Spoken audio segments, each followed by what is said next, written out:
are in listen-only mode.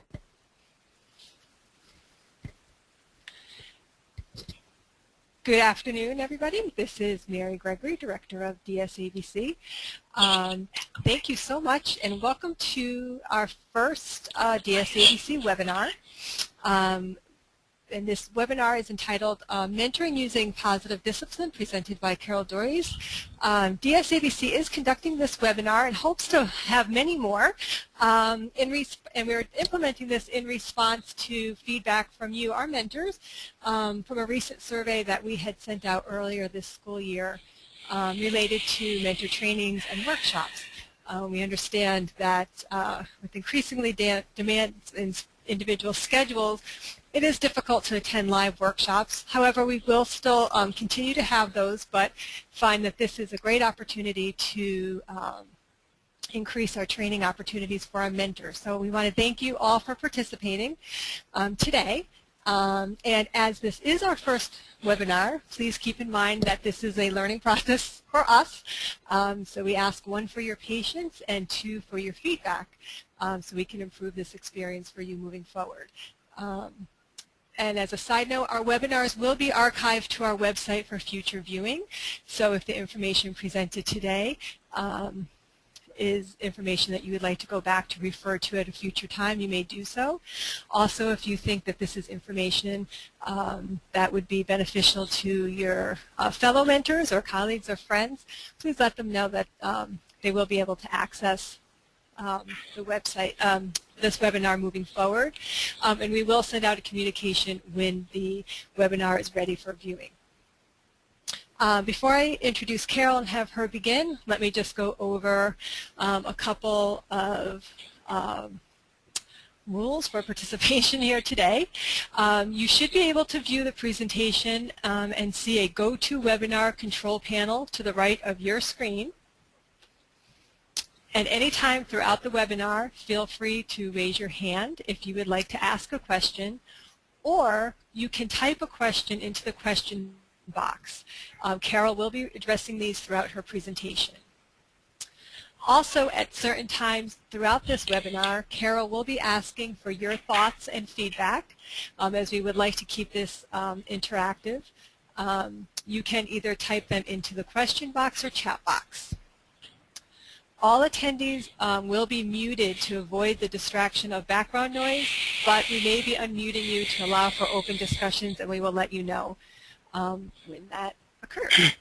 So without further ado, I would like to welcome Carol Dores and thank Carol for volunteering to present this wonderful information about positive discipline and how we can apply some of these techniques when working with our mentees. Thank you, Carol. Good afternoon, and I thank you for joining my first webinar. And I would like to tell you a little bit about what brought me into parenting the positive discipline way, and then we'll go right into the workshop. About a year ago, I started hearing from nursery school teachers and public school teachers that they were spending more of their classroom time having to teach kids self-discipline, and it was getting in the way of classroom learning.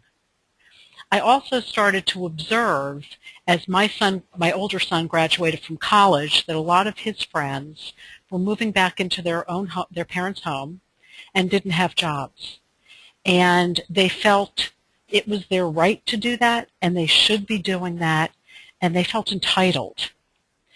And so I looked at my own behavior and my own behavior of going back and forth from being kind to firm, from being permissive to really structured, and realized that we as parents, we as teachers, are not given tools to help us learn how to develop connections with kids. So I contacted my Seattle sister and said, do you know of anything? She's a third grade teacher, and the West Coast tends to be more progressive. And she told me she had heard about a fabulous program called Positive Discipline. And so that's how I was introduced into it. And I'm going to give you a taste of it today. What I will tell you is that positive discipline, which I was trained in last June along with 28 other people in Brookfield, has profoundly changed each and every one of my relationships. And as I go through the tools today, I'll give you some examples of how it's changed my relationships with my 2 adult sons, with my 92-year-old father, with my husband, and with my friends. So thank you for joining, and with no further ado, I'll now go into what positive discipline is and isn't. So to begin with, as we think about what our behavior challenges are now, and this is consistent no matter what state we are in or what country we are in, we get a similar list of kids won't listen, they talk back, they lack motivation, they use foul language, they interrupt, they're disrespectful, they have trouble sitting down and concentrating on their homework, it's difficult getting them to bed, it's difficult getting them out the door, some lie, some steal, some cheat. There's fighting, biting, whining, and temper tantrums. There's constant electronics issues. They won't help out around the house.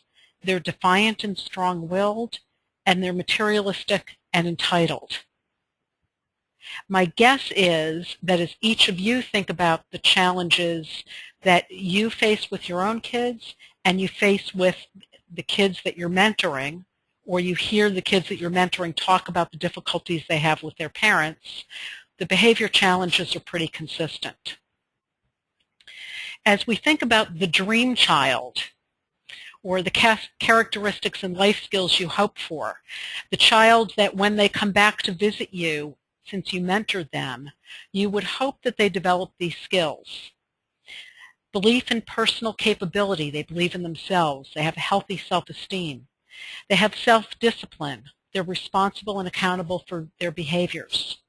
They're self-confident, they're courageous, and they do take some risks.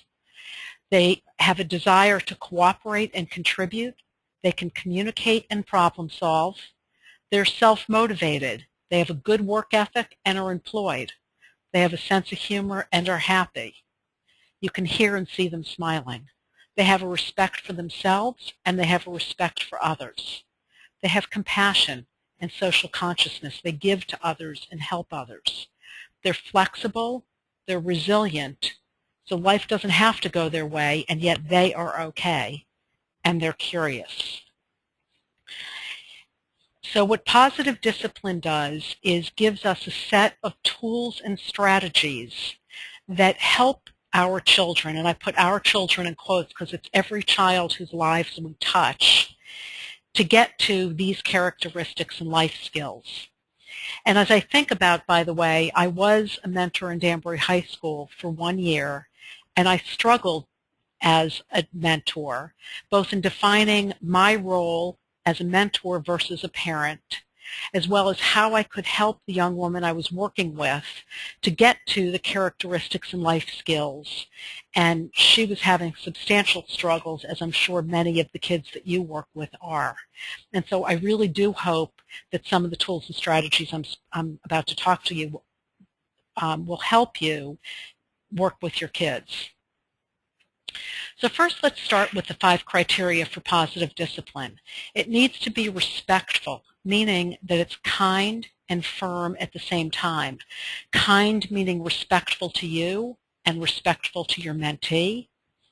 Firm meaning you're setting appropriate boundaries and agreeing to appropriate boundaries. Does it help children feel a sense of belonging and significance? And this really is at the core, and it's based on Alfred Adler, the psychologist. Every child has an innate need to belong and feel significant, as do we all. And so is the behavior that you're doing with your mentee or a child or any human being helping them to feel that sense of belonging? Is it effective long term? As I think about rewards and punishments, they're effective, but they're only effective short term. They're external ways to get children to behave differently. Positive discipline tools and strategies actually help a child intrinsically, internally, because it gets to their beliefs and why they're behaving the way they're behaving, and helps the children change intrinsically so it lasts longer term. Does it teach valuable social and life skills for good character? So we want kids to have the good character, the list that we just looked at, and positive discipline tools do help children learn those social and life skills. And does it invite children to discover how capable they are and to use their own power constructively? So here's two examples. A 3-year-old child is perfectly capable of taking eggs in a bowl and scrambling them with a fork. Not cooking them, but scrambling them with a fork. My 20-year-old son was perfectly capable of searching for his internships last summer. And because I wasn't able, I loved him too much, I searched for those internships for him. And so one of the things I've learned is that I stole an opportunity for him to learn by doing the job search for him. And so that's one of the big things I've learned and I've changed. And so as I think about, as you're working with your mentees, asking them questions and not solving their problems, but helping them solve their own problems is helping them to discover how capable they are. So I'd now like you to please shut your eyes and pretend you're a child. And it would be great if you pretended you're the child that you mentor. And I'm going to read some statements to you and ask you some questions afterwards. Go line up at the door. Don't forget your backpack. Go clean up. Do your homework. Stop fighting with Dylan. Put your garbage in the trash can. Hurry up and put your coat on or you'll miss playground time.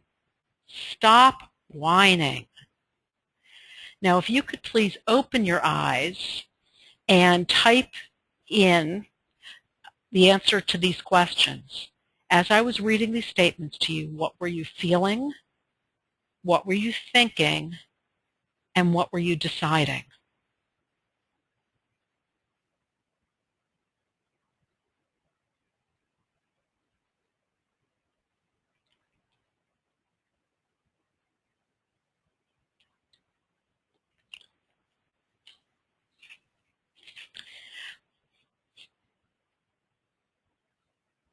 I'm going to go on to the next set, and I'm going to ask you the same questions afterwards. So please, again, shut your eyes and be in the shoes of your mentee, their age, and who they are. What do you need to do so that we can get ready to leave the classroom? What are you taking so that you can be ready for the bus? What do we need to do before moving on to our next activity? What is your plan for doing your homework? How can you and Dylan solve this problem? What did we decide about what to do with our garbage when we have finished our snack? What do you need to do so that you can be ready to go outside? What words can you use so I can hear you? So again, if you could now open your eyes, and if you feel like it, type in the answers to what were you thinking, how were you feeling, and what were you deciding.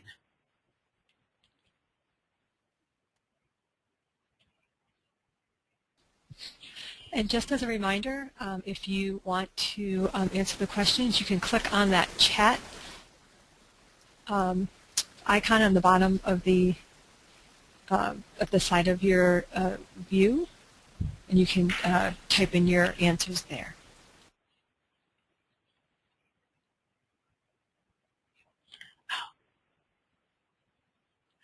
Oh, great. So somebody said, I feel more empowered, like I'm capable. That's terrific. And that's in response to the second set of questions. How do I click it? Okay, thank you. So the second set of questions are called curiosity questions. They begin with either the word what or the word how. And they invite discussion, which helps children to think and feel more capable. And I'm sure you've each experienced when you've asked a child these sorts of questions where you can actually see their wheels turning. This helps build the characteristics and life skills that we want in our children, the mentees and the rest of the children that we work with.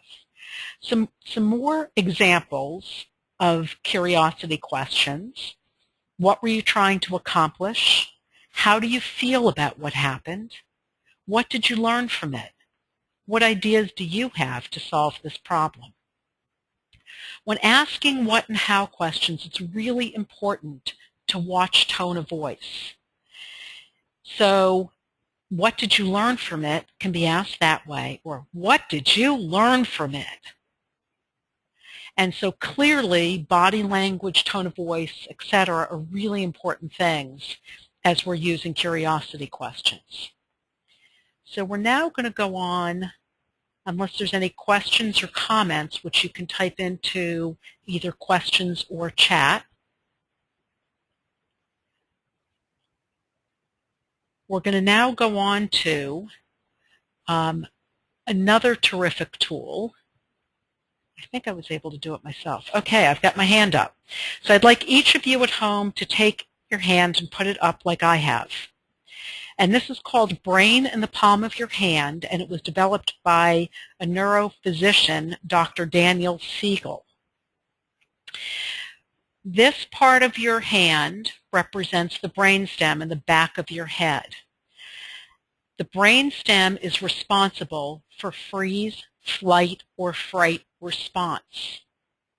Now if you'll fold your finger over your palm, your thumb represents the middle of your brain where early memories that created fear and insignificance are stored, and that's really where your emotions come from.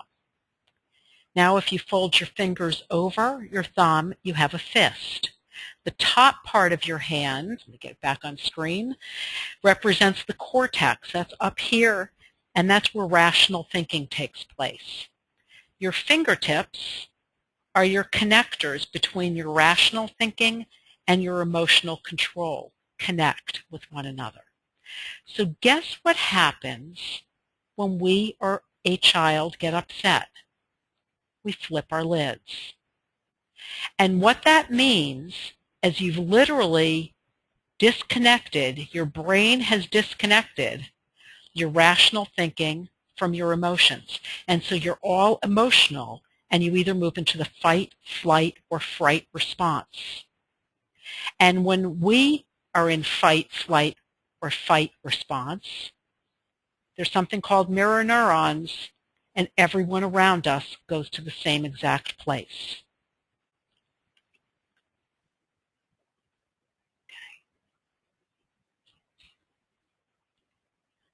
There we go. So when our buttons get pushed, we do lose it. I ask each of you to think about the last time you flipped your lid. My guess is it's within the past week or two, as that's a natural thing for all of us. I also ask you to think about, is that the time to have discussion and solve problems? When we are out of control, how can we ask our children or our mentees to control their behavior when we're out of control? So the best thing to do is when you've flipped your lid, take your time to cool down. That could be as simple as taking some deep breaths, and I like putting my hand over my heart because that actually helps us to slow down. We can count to 10. We can walk away. We can go to a place that makes us feel good. This is something that I encourage each of you to share with your mentees because this is a fabulous skill for all of us to learn. When you or they have calmed down, you can get back together and you have rational thinking going on. You can talk about what happened and what can we do to solve the problem. So this is one of my favorite tools in how to help keep a relationship whole, because when you flip your lid, it tends to destroy a relationship. And I'd love any questions or comments in the chat box if you have them.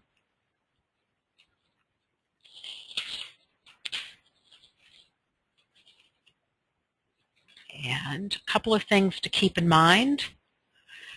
Brains don't finish developing for 25 years.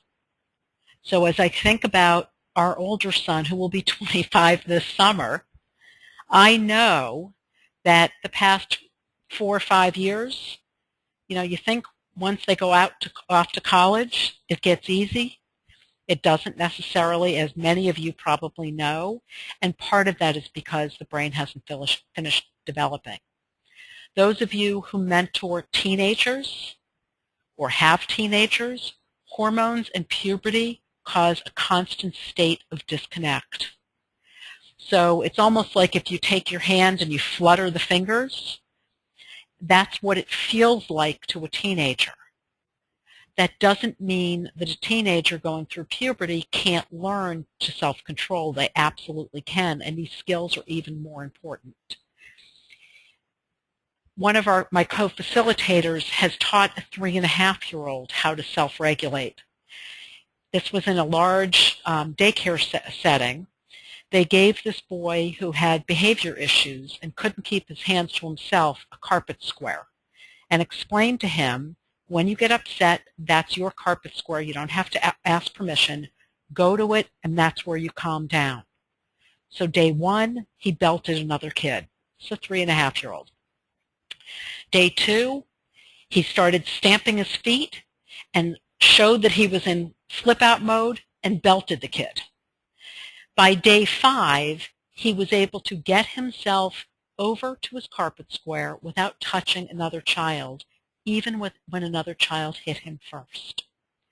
And when he was asked, about 20 minutes later, how are you feeling, he showed his hands, his flipped lid, halfway back to calm and said with tears, I'm here. I'm not all the way calm, but I'm getting there. So any child can use this of any age. And by the way, flipped lid is one of the things that I tend to do. And my husband and I have an agreement that when I show him my flipped lid, he will walk away and give me the time to calm down. And he knows if he doesn't, I point to my flipped lid and all bets are off what might come out. So I encourage you to use this tool, to share this tool, and it will help in all of your relationships. By the way, there is no such thing as perfection, no such thing as perfect parent, no such thing as perfect mentor. We will all continue to flip our lids. Where we can improve is catching ourselves and improving our self-soothing and calming down. So I now have another exercise, and what I would like to do is ask you to please respond to what I'm going to ask you to do. Don't sit down. Don't put your hands by your sides. Don't close your mouth. Don't open your mouth. Don't look at me. Don't stand still. Don't stand up. How were you thinking and feeling, and what were you deciding? You can feel free to comment in the chat box or just think about it. I wonder how many of you gave up. I wonder how many of you heard the Charlie Brown blah, blah, blah, blah, blah, and if there was confusion. So now I'd like you to listen to a second set and respond also. Stand up, raise your hand, close your mouth, sit down, open your mouth, clap your hands. Now again, what were you thinking, what were you feeling, and what were you deciding?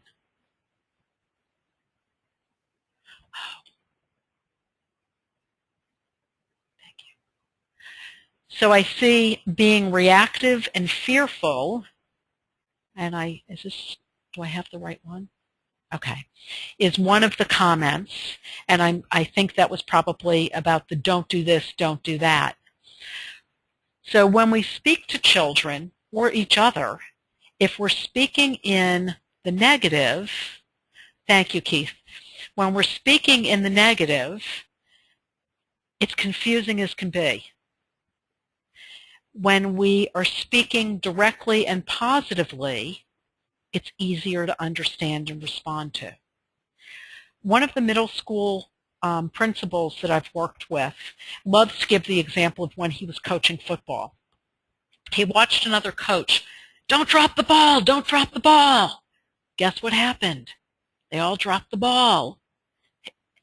So this guy, the middle school principal, shifted to catch the ball, and guess what happened? You guys have it all right. They caught the ball. So do as I say is an important shift in our language and a way to continue to build relationships and connections with our kids. The next thing I'd like to talk about is connection before correction. So positive discipline is all about making connections and building relationships, which is really what a mentor is supposed to do. And by the way, it's also fabulous if we as parents are doing the same thing. Children learn best when they feel safe and they can access the rational part of their brain. They can't learn when they're feeling threatened.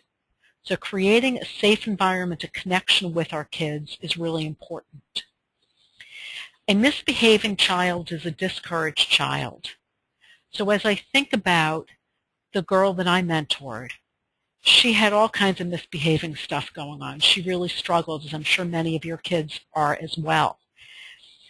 What was really important is to step back and think about what's causing her to misbehave. And mostly it comes from lacking a sense of belonging and significance. And so sometimes kids will strive for attention, any attention. It could be negative, it could be positive. Sometimes they'll seek revenge because, again, it gives them a sense of belonging and significance, and they're tired of being told what to do. And so a child doesn't go out saying, "Boy, I really want to misbehave." They're discouraged. And so helping your mentees with why are they discouraged and how can things shift for them. Encouraging kids is really important. Not praising, not saying, "Wow, you did a good job," but how do you feel about how you did? And wow, you put a lot of work into that. What do you think about it? Encouragement actually changes brain chemistry in a very positive way, and therefore changes behavior in a very positive way.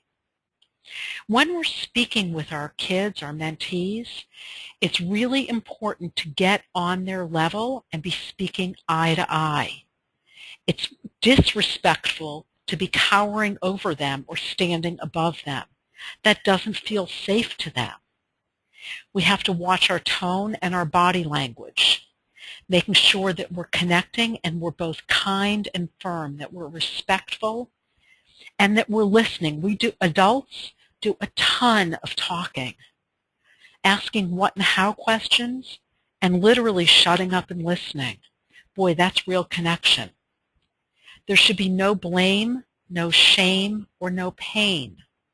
So when a child makes a mistake, when one of your mentees has made a mistake, it's a wonderful opportunity to help them learn, to say, "I'm glad you made that mistake, and let's talk about what you can learn from that mistake. What could you do differently next time, or how can you solve the problem going forward?" With teens, yes? Carol, I just want to interject on this piece. There has been quite a bit of research on what effective mentoring is. So what makes an effective mentor? How do we make long-term impact on the students that we mentor? There's a lot of research about attunement, and highly effective mentors are highly attuned. We did present information to our DSABC mentors in our September newsletter. So I encourage mentors to go back to that. That is archived on our website, to go back and you some of the research regarding attunement and what that means. And I think that there is a direct connection to what you're reviewing here today with this whole connection piece and how that is important for our mentors. Fabulous. Thank you, Mary. And I'll also go look at that because I think that could help us as well.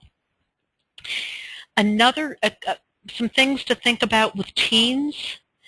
It's really important to validate teens' feelings. They have a ton of feelings. Their emotions are going wild because of they're going through puberty and all the hormones are raging, and they can walk in one day being mad as could be, and saying you shouldn't be mad is not validating their feelings. Saying, wow, you seem really mad is validating their feelings. Saying, why don't you tell me more about how you're feeling? And then again, shutting up and listening. That doesn't necessarily mean that you agree with what they're feeling.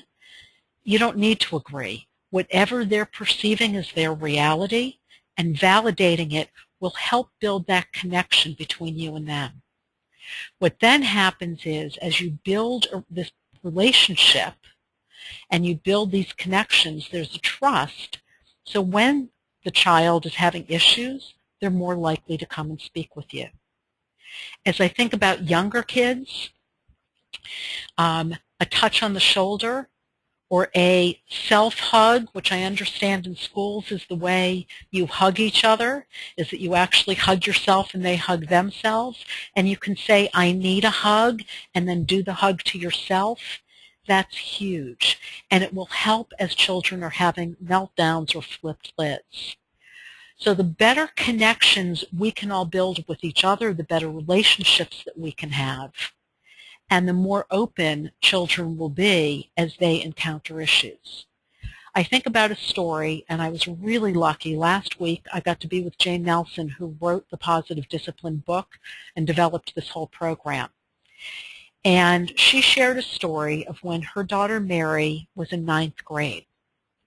And Mary came to her and said, guess what, Mama? I'm going to get drunk at the 9th grade dinner dance. And Jane said, just what every mother wants to hear. Well, in some ways, you'd rather hear it than not, right? And so she said, rather than scolding her or telling her no, she couldn't, she said, Mary, tell me more about that. And Mary said, well, all my friends are getting drunk.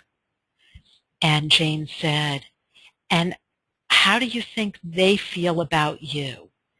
And Mary said, they respect me for not drinking.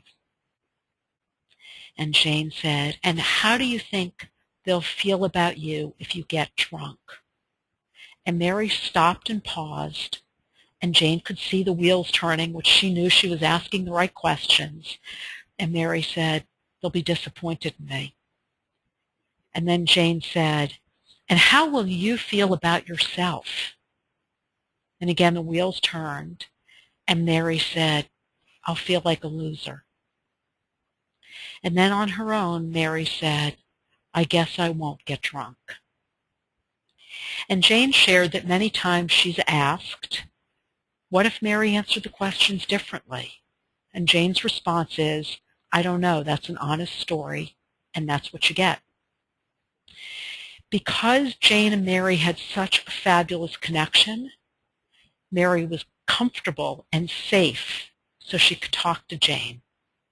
Jane asked her what and how questions, and Mary made her own choice. And as you think about, and as I think about the relationships that we can have with our own children and with our mentees, boy, can we all help kids make their own fabulous decisions and learn from their mistakes. So if you want more, before I open it up to questions, Jane Nelson will be out here on March 22nd to Parent University in Newtown.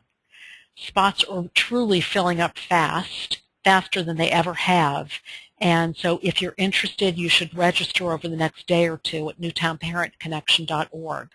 Jane will be speaking for 3 hours as the keynote. There will then be several afternoon sessions. You can pick one. All of this is for $5, which includes lunch. And if you have children between the ages of 3 and 11, they can go for free, and there's a kids' university to keep them entertained. The second thing is that we're offering 6-week classes and free introductory classes in the Western Connecticut area, in this area, and you can go to our website, positivedisciplineWesternCT.org, to see the class schedule. There will be one in Danbury starting in late March, early April that will soon be on our website. We do have daily postings on our Positive Discipline Facebook page, and on all the local patches there's a weekly blog. We've also donated a full set of Jane's books. There are 15 that she has written or co-authored. They've been donated to the Brookfield, New Milford, and Danbury libraries, and will soon be donated to the Newtown Library. I am more than happy to answer any questions that you have. I thank you for helping Danbury to raise wonderful kids by mentoring them. I know how much it means to the kids, and I thank you for that, and I'd be glad to answer any questions you have.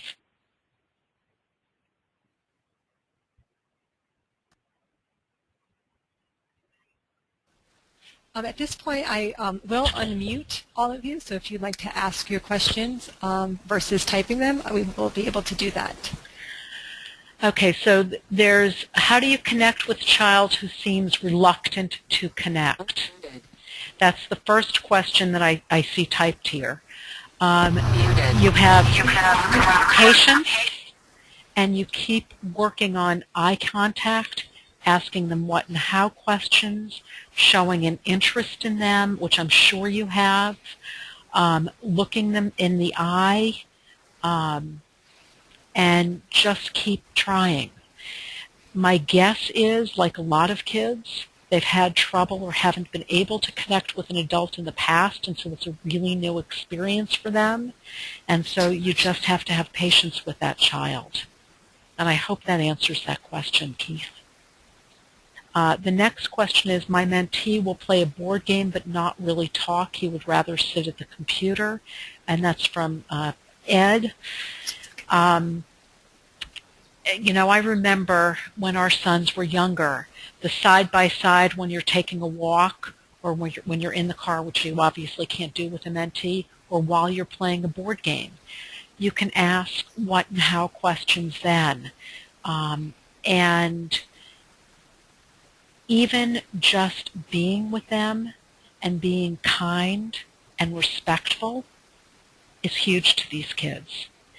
Maybe going in and showing them a tool like flipped lid and saying, you know, maybe this is something that someday will come in handy, or if there's anyone in your family that has this issue, don't know if you ever have this issue. You know, we always talk about our neighbors. You can talk about their friends. Sharing some of that can potentially be helpful. Ed, does that help?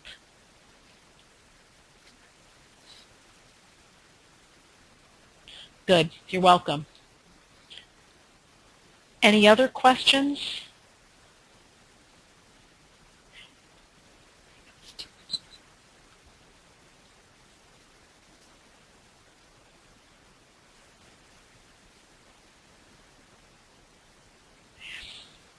If you end up deciding to come to one of our free intro sessions, they're 2 hours, they're in person, and you get to play live, which is huge. And I think that you would each enjoy it. I hope that you've gotten something out of this interactive experience. Oh, okay. I'm seeing something here. Keith, any recommendations for trying to help the mentee gain conversational skills?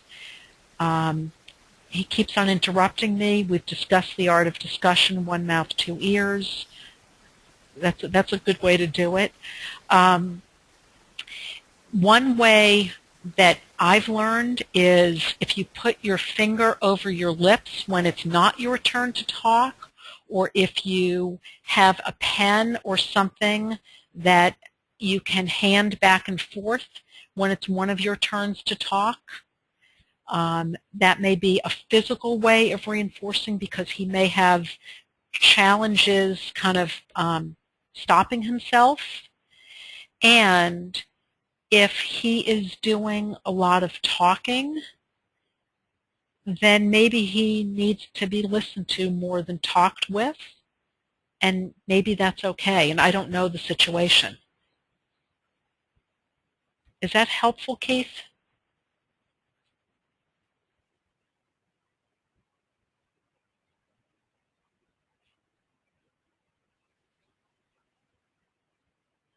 Yeah, and you know that work in progress. Those words are awesome.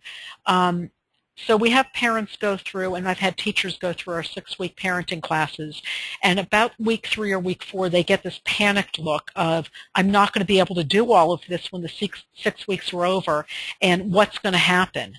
And the answer is, life is a series of constant improvements. And if you view, as you work with your mentee, as a work in progress, and working to constantly improve, then you don't beat yourself up over, okay, so this week didn't go so well, or I don't feel like we made progress, because it is work in progress. And just like I've been doing things my way for 55 years, you each have been doing them for however old you are, and the kids you're mentoring have not only been doing them that way, but they have parental influences that are affecting their behavior. They have school influences that are affecting their behavior, and you're another influence that you only have 45 minutes or an hour with them a week. And so the progress is going to be slower than it would be in a family or a classroom setting. And if you look back a month and you see minor progress, applaud yourself. It's awesome.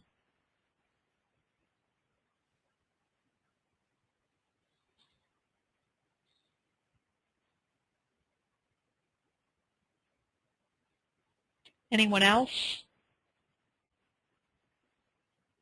These are great questions.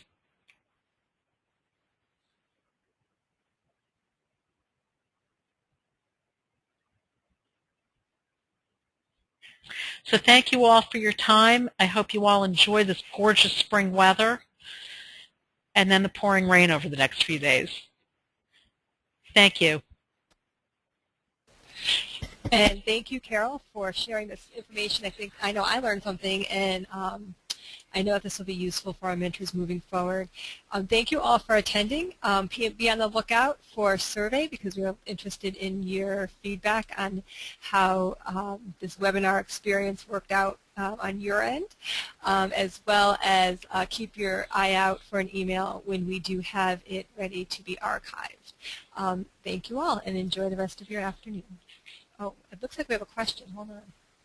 Oh, just a thank you. You're welcome. Thank you. Okay, thank you.